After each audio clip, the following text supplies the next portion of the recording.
Tyler Robinson is building a dream team of lawyers.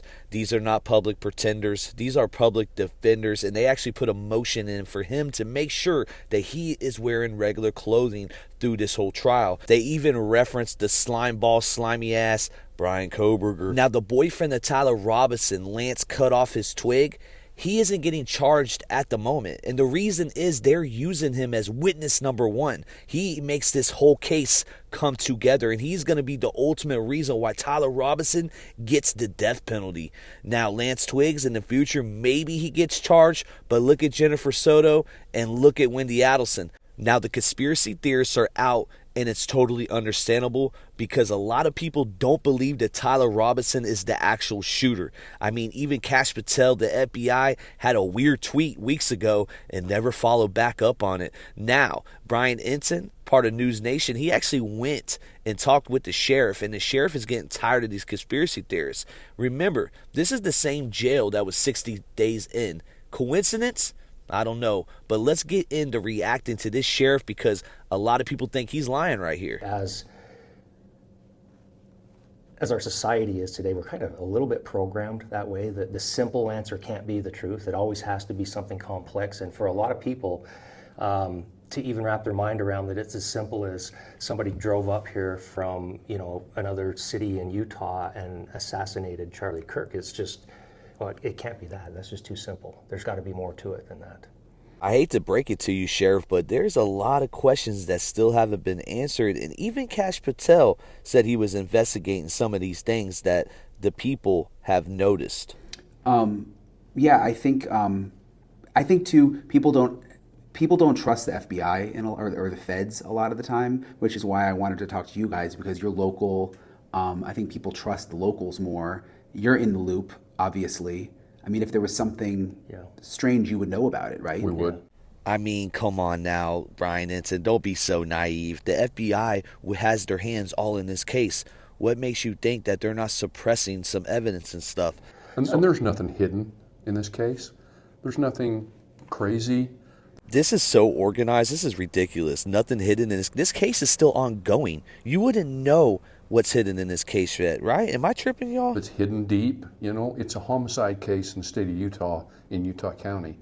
And just like any investigation our people do, there's certain things that we're going to hold close to the vest. But, I mean, really, everybody is pretty much aware of what happened. It happened right in front of a lot of people. And there's just not... I don't know why they go down the rabbit hole that far, but nothing's hidden. There's going to be a trial coming up, and that maybe in 2, 3, 4 years, everything will be brought to light. But yeah, I don't know. It's just funny how all these conspiracy theories start. Where do they start from? You know. Well, and as you look at some of them, I mean, they're not even. So I'll give you a scenario. I don't know. It was actually, I think, the first time we met you guys. We went over, they had the truck rally going on, and there was a woman standing there with a sign, and she was pretty proud of her sign, and she walked up to me, and it said something to the effect of the deep state killed Charlie Kirk. She says, "Hey, Sheriff, what do you think of my sign?" And she was pretty proud of it, like I said, and I said, "You know, honestly, I don't agree with your sign." Man, I feel like this interview is directed straight at Candace Owens and directed straight of trying to change the narrative of Israel not being involved at all, which, you know, I'm going to be real with y'all. I believe Tyler Robinson did this, but I don't know who influenced him and who, you know, sponsored this at the end of the day. I'm like, I guess to a certain level, could, you know, the deep state have had something to do with radicalizing or getting somebody, you know, so far down a certain path that they felt their option was to come and kill somebody? That's possible, but was it organized by them and they did this? No. Again, it's so early in the case. How can the sheriff actually say that confidently? There's nothing that supports that. But on the other end of it, if you really do believe there's a deep state, what's their goal? Their goal is to disrupt the government. And so if they can get you as a citizen to not believe your elected sheriff who's standing right in front of you and you've not asked me once what I think, knowing I've been involved in this from the start, well, they're doing a good job because they're causing that divide. And it doesn't matter whether you're right or left, the divide is the outcome. They don't want you to trust us, and they're being successful in that. And it's not a good place to be as Americans. Do people come up to you with questions? They do, yeah, they do. And what I tell them, and Under Sheriff Buffton, he's exactly right. As this investigations went on, it's everything that's done in this investigation leads up to the prosecution, and the prosecution's every bit as important, because if not, then the investigation was meaningless. So, we can't just talk about everything, because there's a court case that has to go on. And everybody expects transparency. This is the world we live in, right? We want to know it. We want to know it now. We want it all. And if you don't give it to us, then you're not telling the truth. Well, that's unfortunately, in the criminal justice system, that's not quite how it works. In the court of public opinion, it's pretty easy to convict somebody without any evidence. Well, we don't operate that way, and you wouldn't want us operating that way if it were you. We have to prove our case. So that's where our priority is. For me, being the elected sheriff, it's been very important for me to be involved in this case, to be able to, because I'll tell you right now, if something wasn't being done or should be done or was looking wrong, or everybody says there's a cover-up, I would be the first to be screaming from the pulpit that something is wrong here. It's important to me that this is done right, that it's done the right way, and that we get a successful prosecution.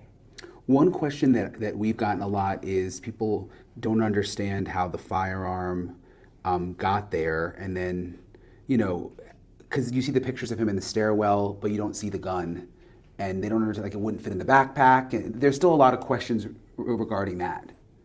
Yeah. Are you able to say anything?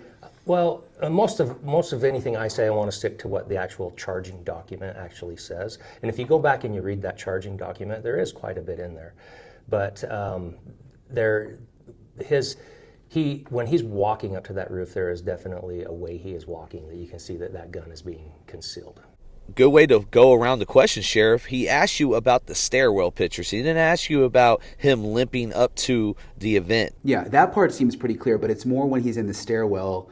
Did he plant the gun ahead of time? Because you don't see him holding the gun in those pictures, and then it's kind of hard to understand what's happening with the gun when he's leaving in that surveillance video, because it's kind of grainy. It is grainy, and it is what it is, right? And I've heard all sorts of things on that. He has a gun, he doesn't have a gun. I think some of it is you're going to believe what you want to believe. But if you watch that video, he is carrying a gun, and when he drops off that building, he does drop something. You see him pick it back up.